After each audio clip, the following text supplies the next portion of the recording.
In this video, I'm going to show you how to hide any photo on your iPhone.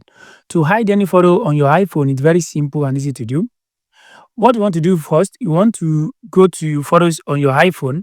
As you can see, this is the photos icon here. Tap on this photo. Once you tap on these photos, it should be opened.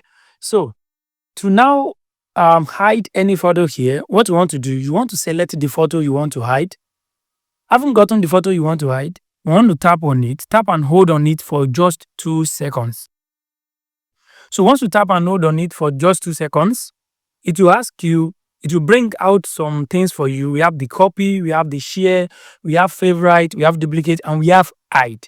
This is what we want. So I want you to tap on this hide.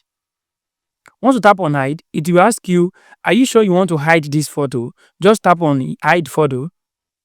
Once you tap on the hide photo, it will be removed from this and taken to your hidden section.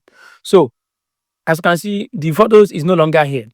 To now check all your hidden photos or videos on this device, what you want to do is this. You want to scroll down to where we have hidden. Scroll down. Yes, we have hidden here. So what you have to do now is you have to tap on hidden. Once you tap on hidden, it will ask you to put in your passcode or your Face ID and it will be opened successfully. So once this is opened, you are going to see all your hidden photos on your device.